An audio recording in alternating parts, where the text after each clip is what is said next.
अगर ये स्मैकडाउन थी तो मैं अमिताभ बच्चन हूँ। So guys, so much champions of the world, Modri Dixit, and the best wrestling creator on this subcontinent with the best wrestling audience. And today we are reviewing SmackDown. But SmackDown review करने से पहले let's talk about the things that WWE dropped on us. And उसी के साथ साथ हम Survivor Series के बड़े returns के बारे में भी बात करेंगे. But before that, let's talk about Survivor Series और मे बी WrestleMania 42. WrestleMania 42 का बहुत बड़ा ट्रेलर ड्रॉप किया with the female, with the ladies, Charlotte Flair, Rhea Ripley, Iyo Sky, Tiffany Stratton, Becky Lynch, ये सारे बिल्कुल उसी अंदाज में जिस अंदाज में Roman Reigns, Brock Lesnar, CM Punk, Cody Rhodes, Triple H, Paul Heyman, इन लोगों ने ट्रेलर निकाला था WrestleMania 42 का। And people were complaining Brock Lesnar क्यों है, औरतें कहाँ हैं, रिया रिप्ली कहाँ है। तो दे डिसाइडेड कि चलो पूरी महिलाओं का एक अलग ही ट्रेलर निकालते हैं and that looks bad as definitely. But people are saying कि क्योंकि इसमें ब्रॉक लेसनर नहीं है तो ये वाला trailer is way much better than जो उन्होंने दिखाया था। एंड आई एम लाइक इतनी हेट काहे है भैया, अगर इतना ही गुनहगार है ब्रॉक लेसनर तो वो जेल में क्यों नहीं है। मेरा तो मुद्दा यही है कि जिस दिन वो जेल में जाएगा उस दिन हम भी पेलने लग जाएंगे, लेकिन जब तक नहीं है तब तक तो भाई नॉर्मल सब लोगों की तरह ये क्या कर सकते हैं। बट एनीवेज ये तो चलता रहेगा, इस पर हम ज़्यादा कुछ कह नहीं सकते। लेकिन हाँ, वो वुमेन का ट्रेलर बैड एस तो लग रहा है, ऐसा लग रहा है कि हाँ भाई वुमेन के मैचेस भी होते हैं strong. But to be honest जो उन्होंने दिखाए थे उसमें सुपरस्टार्स वो भी बैड एस थे, बट उससे भी ज़्यादा इंटरेस्टिंग आया WrestleMania 42 का। मुझे लगता है इन्होंने वुमेन्स का निकाला तो, लेकिन उससे ज़्यादा हाइप मुझे लग रहा है बटोर रहा है सर्वाइवर सीरीज का पोस्टर, जो इन्होंने नया पोस्टर निकाला है। रिमेंबर दैट जिसमें कोडी रोड्स फ्रंट पे था एंड पीपल वर सेइंग कि यार कोडी रोड्स फ्रंट में क्यों है, क्या ये कैप्टन है कोई। सो WWE डिसाइडेड कि अच्छा हेट मिल रही है हमें, ये बात है, ओके।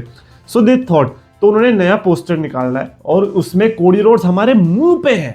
अभी तक तो ऐसा लग रहा था कि सिर्फ वो कैप्टन है, अब ऐसा लग रहा है हमारे घर पे आके खाना खा के भी जाएगा, इतना आगे अलग से कोडी रोड्स और ब्रॉक लेसनर को ऊपर चमका रखा है। रोमन रेंस और सीएम पंक कहीं पड़े हैं कोने में and I am like seriously is this how it's gonna go. हाँ, बट दैट लाइक मेरे को ऐसा लगता है कि बनता भी है, क्योंकि कोडी रोड्स को अगर आप इस स्टोरी लाइन के अंदर देखोगे ऐसा लगा है कि इस थ्रेड को बांधने वाला, स्टार्ट और एंड को बांधने वाला अगर कोई है तो वो कोडी रोड्स ही है। उसकी बातों से वो मैच्योरिटी दिखती है।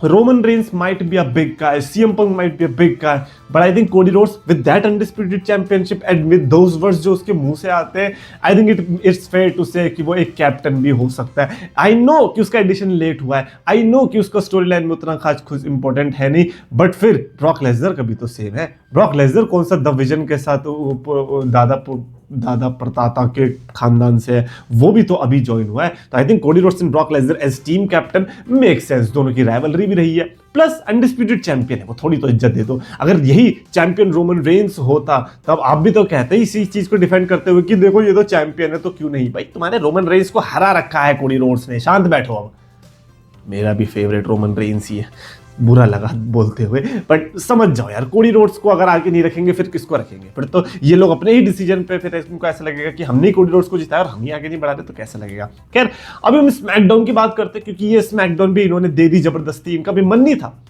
तभी तो लाइव भी नहीं कराई, वरना आज बता लाइव करनी चाहिए थी ना। थैंक्स गिविंग के मौके पे इन्होंने ये स्मैकडाउन पिछले हफ्ते ही टेप कर दी थी, इसीलिए कुछ स्पॉयलर्स भी आए थे, जैसे कि एलए नाइट और द मिज का, क्योंकि एलए नाइट वर्सेस शेमस का मैच होता, बट क्योंकि शेमस इंजर्ड हो गए तो द मिज आया, और जिस तरीके से आया वो मेरे को बहुत ब्यूटीफुल लगा कि भाई निक ऑल्डिस की पर्ची ही पलट दी द मिज ने, और फिर ऐसे एक्ट कर रहा है। भाई ऐसा लग रहा है द मिज 2009 से आगे ही नहीं निकला। रे मिस्टीरियो को हम बोलते हैं ना कि हमेशा जवान रहा है, मेरे को लगता है the Miz is also evergreen superstar. मतलब मेरे को लगता है द मिज को कहीं पे भी कैसे भी डाल दो वो परफॉर्म करके दिखाएगा। सो ये कुडोस टू द मिज, लेकिन क्या फायदा, 2 बार तुम्हें मौका मिला इस टूर्नामेंट के अंदर, एक बार भी नहीं जीत पाया, एलए नाइट से हार गया, और अब एलए नाइट लड़ने वाला है इस टूर्नामेंट के सेमीफाइनल्स के अंदर। So not just him but Jey Uso also advances, क्योंकि जे ऊसो ने रूसेव को हराया। Now that boiled my heart and I am like bro are you kidding me, you are making Rusev lose to Jey Uso. At least कोई और superstar हो सकता था।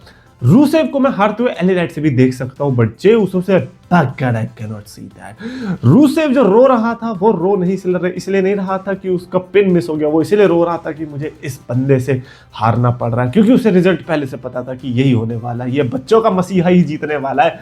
And I feel bad for Rusev, तुम निकल लो all elite wrestling के लिए, यहाँ तुम्हारा कुछ नहीं बचा, मैं तुम्हारी टिकट कटवाऊंगा AEW के लिए, because that is so bad decision by triple H. Why did you bring him? अगर तुम्हें ऐसे ही करना था हमारे रूसेव फुद्रिया रूसेव माचका के साथ, genuinely feeling bad for him. Jey Uso, congratulations, but I hope you never win and I hope you never make it to Saturday night main event against John Cena.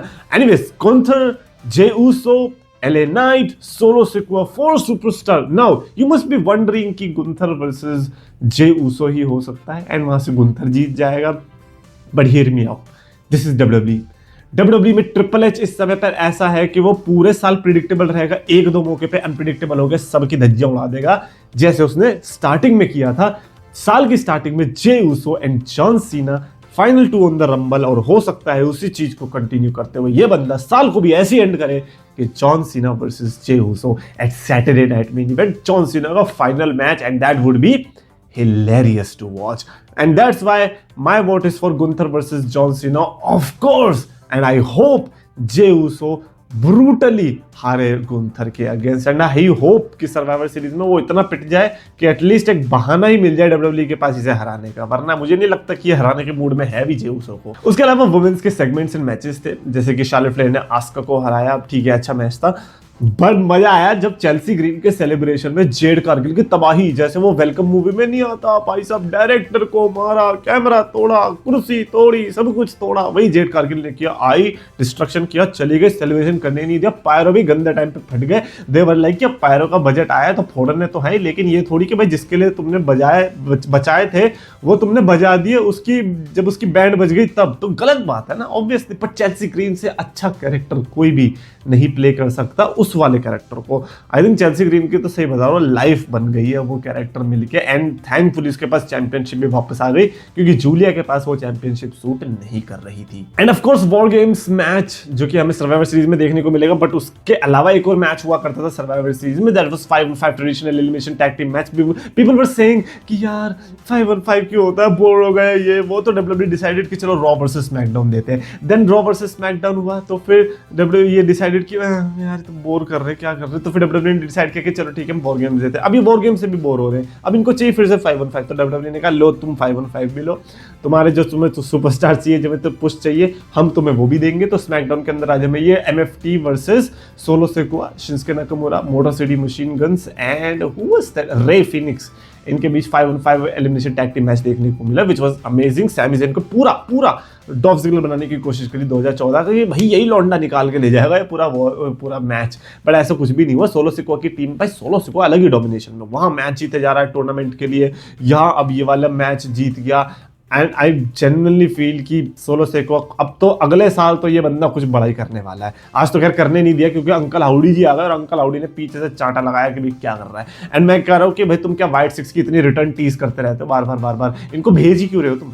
ये आते comeback करते, एक दो match करेंगे फिर चले जाएंगे, गायब कहाँ हो रहे हो तुम? तुम्हारी क्या कॉस्ट्यूम रिन्यू होने जाती है, ये क्या होता है? या फिर अंधेरे में तुम खो ही जाते हो, फिर तुम्हें रास्ता मिलता है तब तुम आते हो? मेरे को समझ में नहीं आ रहा, व्हाइट सिक्स का रेगुलर होना है तो हो जाओ यार, क्या ड्रामेबाजी है, हद है। एनीवेज फाइनली हम बात करने वाले 3 ऐसी रिटर्न्स की जो कि मोस्ट प्रोबेबली हो सकती है, 3 भी क्या, आई थिंक आई वुड से 4 ऐसी रिटर्न की। So number 1 is Brie Bella, of course, because Nikki Bella और Brie Bella already teased so much कि हमें ये ब्री बेला देखने को मिल सकती है निक्की बेला और स्टेफनी मैकर के मैच में, तो आई एम एक्सपेक्टिंग कि हाँ ब्री बेला आ सकती है, बट ज्यादा कुछ खास भी नहीं है सही बताओ तो इस रिटर्न के अंदर। उसके थीम सॉन्ग के अलावा क्या इंटरेस्टिंग है मुझे बता दो। उसके अलावा अगला जो रिटर्न मैंने रखा है वो स्टोन कोल्ड स्टीव ऑस्टिन का रखा है, just for that one reason कि वो जो र्यूमर थे मे बी वो सही में हो जाए, कि जो टिकटॉक पे हमें वीडियो देखने को मिली है कि सर्वाइवर सीरीज में टेस्टिंग हो रही थी, हाँ हो सकता है कि वो टेम्पलेट हो, एक्चुअली में मैंने भी वही बोला था कि टेम्पलेट हो सकता है, बट लेट्स जस्ट से कि वो टेम्पलेट नहीं हो और एक्चुअली में ऑस्टिन आ रहा है, बिकॉज ऑस्टिन वर्सेस पंक क्या पता रेसलमेनिया में देखने को मिल जाए।